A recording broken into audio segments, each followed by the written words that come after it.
हम सादा में है और अभी हम लोग के बीच में जनसंपर्क के लिए प्रत्याशी लोग गांव-गांव में टोले-टोले में जाके अपना जनसंपर्क के माध्यम से समर्थक जुटाने का प्रयास कर रहे हैं। और हम लोग के बीच में एक प्रत्याशी कैंडिडेट पहुंची हुई है, उनसे हम बात करने का प्रयास करते हैं। हालांकि इस त्रिस्तरीय पंचायत चुनाव में ये पहली बार कदम रखी है, तो इनसे हम जानते हैं क्या उद्देश्य के साथ इस चुनाव मैदान में मुखिया पद के उम्मीदवार बनकर इस मैदान में है। तो सीधे उनसे जुड़ते हैं और बात करने का प्रयास करते हैं। तो सबसे पहले तो आपको हमारे चैनल में बहुत बहुत स्वागत है। आप हमारे दर्शक को बताइए आपका परिचय पहले। सबसे पहले तो मैं सबको प्रणाम करती हूँ, जोहार। मेरा नाम इंदु वेदिया है। मैं गाझा ग्राम से हलमाद पंचायत से मुखिया प्रत्याशी हूँ।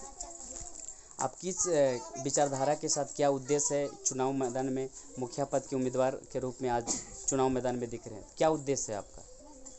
उद्देश्य देखिए, शिक्षित जो है वो सबसे पहले तो शिक्षा को लेकर ही जाएंगे, लेकिन आज के ज़माने में भ्रष्टाचार बहुत ज़्यादा ही बढ़ रहा है। उसको लेकर जैसे आज देख रहे हैं हर काम में गरीबों को शोषित किया जा रहा है।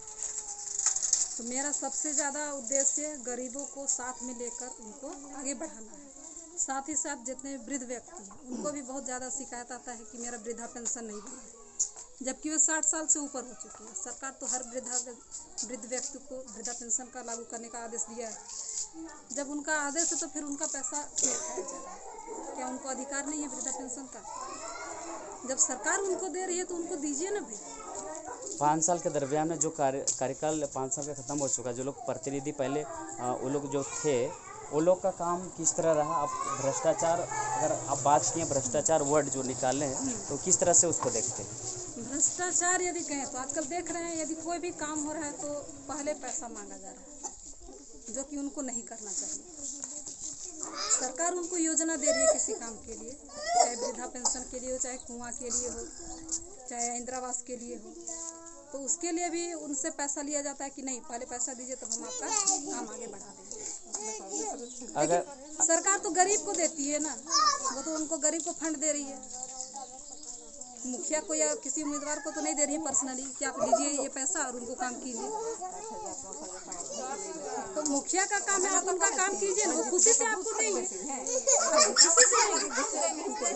जब आप जनता को खुश रखेंगे तभी तो आपको आगे बढ़ाया जाएगा। अब जनता को ही खुश नहीं रख रहे तो आपको कैसे आगे बढ़ाया जाएगा? दूसरा सवाल आपके सामने, अगर इस चुनाव मैदान में आपको समर्थन देकर आपको अगर मुखिया बनाया जाए तो आपका पहला काम विकास के लिए क्या काम होगा? देखिए, पहला काम तो हम नहीं कर सकते, लेकिन मेरा सबसे ज़्यादा उद्देश्य तो शिक्षा को लेकर। शिक्षा व्यवस्था यदि सही हो जाए तो गांव विकास करेगा। सब शिक्षित हो जाएंगे, शिक्षित होंगे तो जाहिर है वो अपना भला बुरा पहचान सकते हैं। शिक्षा व्यवस्था में क्या कमी देखते हैं जो कि आप शिक्षा व्यवस्था में को ठीक नहीं मान देखिए, हम उतना तो नहीं कह सकते हैं, लेकिन जो शिक्षा व्यवस्था है आजकल पढ़ाई भी सरकार सब कुछ मुहैया करा रही है, लेकिन जो शिक्षक उपलब्ध है एक ही काम सारा शिक्षक के ऊपर ही लोड होता है। कम से कम वो तो हटाना चाहिए तो सरकार को।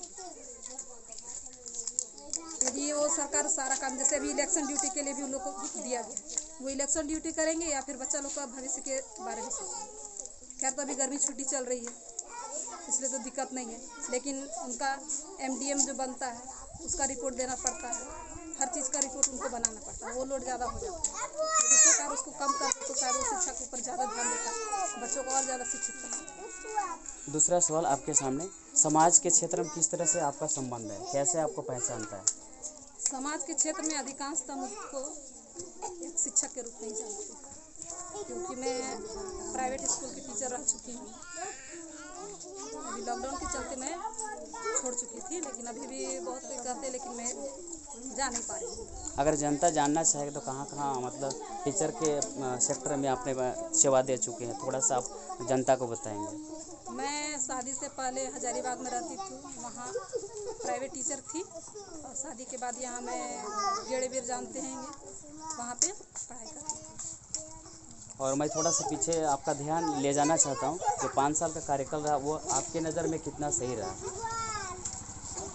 5 साल का कार्यकाल देखा जाए तो सही तो था, लेकिन जो गरीब जो है, यानी जिनको लाभ दिया गया तो लाभ उनके पास सही से नहीं पहुंचा है, और जो गरीब है उनको उत्थान के बदले जिनके पास है उन्हीं को दिया गया है ज़्यादा। कम से कम गरीब को भी देखना चाहिए। जो सुदूरवर्ती क्षेत्र है, जैसे आपका जुमला हो गया, जालू होटल हो गया, वैसे जगह पे सड़क का निर्माण ना के बराबर है। क्या कि मैं उन क्षेत्रों में 5 साल पहले गई थी, वही हाल आज भी है। तो विकास थोड़ा बहुत हुआ है, लेकिन पूरा नहीं कर सकते। बाद बाकी तो सब जनता जानते ही क्या विकास हुआ है। विकास के काम में शिक्षा के बाद और क्या क्या काम होना चाहिए जो आपकी नज़र में दिखता है? शिक्षा के बाद हम कहेंगे जो बूढ़ा बुजुर्ग है उनका पेंशन कम से कम करवा दें, क्योंकि हर किसी का इच्छा होता है कि मैं बुजुर्ग हो चुका हूँ, सरकार मुझे लाभ देती है, कम से कम उनको वृद्धा पेंशन लागू कर दिया जाए। जो विधवा हो चुकी है, कम उम्र में भी बहुत अधिकांश विधवा हो चुकी हैं, उनके छोटे छोटे बच्चे हैं, कम से कम उनको भी तो लाभ देना चाहिए। कम से कम सहयोग राशि तो उनको मिले ताकि वो अपने बच्चों का भी भविष्य बना सकें। अभी चुनाव जैसे आ रहा है, चुनाव के टाइम में तो बोलते हैं हम ईमानदार है, शिक्षित है, जुझारू है, सब कुछ बोलते हैं, लेकिन जैसे प्रतिनिधि बन जाने के बाद वो सब कहाँ गुप्त हो जाता पता नहीं। इस विषय पे क्या बोलना चाहेंगे? देखिए, हर कोई तो कहता है कि हाँ मैं शिक्षित हूँ, मैं योग्य हूँ, मैं भी कहूँगी, लेकिन मैं पूर्ण रूप से नहीं कहूँगी, क्योंकि मुझ में भी कुछ कमी है। आपको भी कुछ कमी नज़र आएगा, जो हमको नज़र नहीं आता वो आपको नज़र आएगा। लेकिन मेरा हर संभव कोशिश रहता है सबका सेवा करना, सबको एक साथ लेकर करना, चलना। क्योंकि मैं पहले ही बता चुकी हूँ कि मैं एक शिक्षक रह चुकी हूँ, बच्चों को पढ़ाना मेरा काम है। और मैं जहाँ तक देखती हूँ कहाँ गरीबी है, कहाँ अमीरी है, कहाँ भेदभाव है, तो मेरा ज़्यादा से ज़्यादा कोशिश रहता है कि ये भेदभाव को कम किया जाए। आखिरी सवाल, आप शिक्षा से जुड़े हुए हैं, उसके बाहर जो लोग शिक्षा के बाहर जो लोग हैं वो लोग आपको कैसे विश्वास करेंगे? शिक्षा के क्षेत्र में आपको हाँ पूर्णतः विश्वास करेगा, लेकिन उसके बाहर में जो लोग हैं वो लोग कैसे विश्वास आपसे करेंगे कि आप ईमानदारी पूर्वक काम करेंगे? इस पर कैसे वो लोगों को बताएंगे कि आपसे विश्वास करें? देखिए, विश्वास तो लोगों को अपने आप जो क्या बोलेंगे, जो शिक्षित हैं, जो योग्य हैं, पारखी नज़र जिनका है, वो तो जान जाए कि हाँ ये योग्य उम्मीदवार है। अब रहा बात लोगों को समझाना, हम तो उतना ही कर सकेंगे कि आप आदमी को पहचानिए, उनसे सवाल जवाब कीजिए। जैसा आप किसी को, जैसे आप क्या कहते हैं, कहीं शादी ब्याह करने के लिए जाते हैं, चाहे लड़की का शादी हो चाहे लड़का का शादी हो, तो आप घर द्वार देखते हैं, उसका कुल गोत्र देखते हैं, गांव देखते हैं, तभी जाकर ना अपना बेटा का चाहे बेटी की शादी वहाँ तय करते हैं। अब उसी तरह प्रत्याशी को भी परखिए, देखिए कि हाँ वो लायक है या नहीं। ये तो जनता के ऊपर डिपेंड करता है। जीतने के बाद जब प्रतिनिधि बन जाते हैं, उसके बाद जब गरीब लोग आपके पास चले जाते हैं, चाहे कोई भी प्रतिनिधि हो, चाहे वार्ड हो, चाहे जिला परिषद हो, चाहे मुखिया हो, कोई भी प्रतिनिधि हो, उसके पास काम के लिए जाते हैं या तो फिर एक साइन के लिए जाते हैं, तो एक बार में नहीं सुनते ये सही है कि गलत है, उसको आप किस नज़र से देखते हैं? काम के लिए जब आते हैं तो मुखिया का जो काम है कि वो जनता का सेवा करे। जनता के लिए तो मुखिया बनाया जाता है कि वो गरीब का आवाज़ को ऊपर तक ले जाए, गरीब का जो समस्या है उसको समाप्त किया जाए। तो मुखिया को साइन के लिए जाता है, तो साइन करने में तो उसको पैसा नहीं लगता, वो आराम से कर दे। कारण तो सबको पता है किस लिए साइन के लिए आते हैं, सबको पता है कि हमको ये काम करवाना है, तो मुखिया का साइन जरूर है, तो मुखिया को वो साइन करना चाहिए।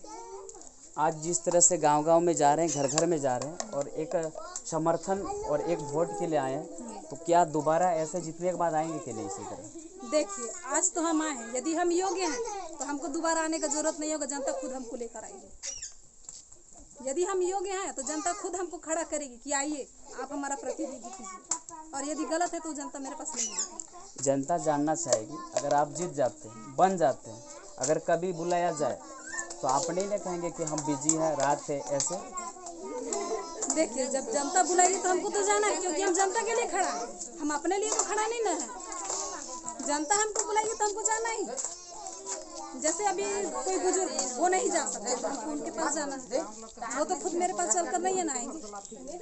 अब ये लोग ही मुझे मुखिया बना रहे हैं, अपना प्रतिनिधि बना रहे हैं, तो हमको उनके पास जाना है, ये नहीं कि हमको उनको अपने पास बुलाना है। एक एक गरीब के पास अभी जा रहे हैं, हाथ जोड़ रहे हैं और समर्थन मांग रहे हैं, वोट मांग रहे हैं। उसी तरह जब काम होगा तब पहचानेंगे ना, जरूर पहचानेंगे। यही व्यक्ति हमको वोट दे के जिताया था, तब पहचानेंगे ना। हम भी इसी पंचायत के, ये भी इसी पंचायत, हमको भी यही रहना, ये भी यही रहेंगे। आज न कल तो मुलाकात होगी, तब तो फिर मेरा ही सर नीचे होगा। देखिए, हम वादा किए थे, पूरा नहीं, मेरा सर नीचे होगा। लेकिन ये बात है ना कि 5 साल में तो काफ़ी पैसा कमा जाते हैं, उसके घर में प्रॉपर्टीज बहुत हो जाता है, ऐसा भी किसी किसी का उद्देश्य होता है। लेकिन हालांकि ये शो नहीं करते हैं, लेकिन ऐसा रहता है। तो क्या सही है? देखिए, हमारे किसी की बात में कुछ नहीं कर सकते, लेकिन मेरा पैसा कौड़ी के प्रति कोई लालच नहीं। भगवान का दिया मेरा सबके पास सब कुछ है। आज जिस तरह से ईमानदारी पूर्वक जनता पब्लिक का आप सपोर्ट चाहते हैं, उसी सपोर्ट के हिसाब से काम भी करेंगे ईमानदारी से? कोई भी काम के लिए पैसा नहीं लगेगा? नहीं, एक पैसा मैं नहीं दूंगा। ऐसा भी देखा गया 5 साल का कार्यकाल, या तो पहले भी देखा गया कि जो सीट पे बैठते हैं, जो लीडर होते हैं या प्रतिनिधि होते हैं, वो नहीं लेते, साइड से रखते हैं। ऐसा तो क्या ऐसा होगा? नहीं, हम तो बोलेंगे, यदि मैं मुखिया बन भी जाऊँ तो यदि कोई काम होता है आप डायरेक्ट मेरे से बोलिए। यदि आप किसी और को बोलते हैं, यदि वो होते हैं, तो उसके लिए मैं जिम्मेदार नहीं हूँ। आप डायरेक्ट मेरे पास आइए, हम आपको जो काम है वो सोल्यूशन बता सकते हैं, जो काम है वो हम कर देंगे। लेकिन यदि दूसरे के माध्यम से आके वो पैसा लेते हैं तो वो मेरे लिए। आपके हिसाब से कहीं ना कहीं भ्रष्टाचार जो है बिल्कुल ख़त्म होने का चांसेस रहेगा? तो जितने भी व्यूअर्स हैं, आप जितने भी इस वीडियो को देखेंगे, इनका सीधा अपील होगा कि आप इनको मौका दें और समाज में एक अच्छा करने का मौका मांगते हैं। और आप इनका भाषण सुन चुके हैं। समय देने के लिए बहुत बहुत धन्यवाद और ऑल दी बेस्ट। इसको अच्छा एक बात करें। और मैं कहना चाहती हूँ यूट्यूब के माध्यम से, यदि मैं नहीं भी बन पाई, शिक्षा के क्षेत्र जैसे अभी नवोदय का फॉर्म भराता है कि हर कोई चाहता है कि मेरा बच्चा अच्छा स्कूल में जाए, अच्छा से शिक्षा प्राप्त करे। यदि वैसा कोई प्रॉब्लम है तो मैं उसके लिए शिक्षा का व्यवस्था कर दूँ, यानी गाइड का व्यवस्था हुआ, अच्छा टीचर का व्यवस्था हुआ, कोचिंग वगैरह तो ज़रूरी है क्योंकि कंपटीशन बहुत टफ होता है। तो उसके लिए यदि तैयारी करना है तो वो सहज मेरे पास आ जाइए, हम मना नहीं करेंगे। आखिरी मैं टीचर हूँ।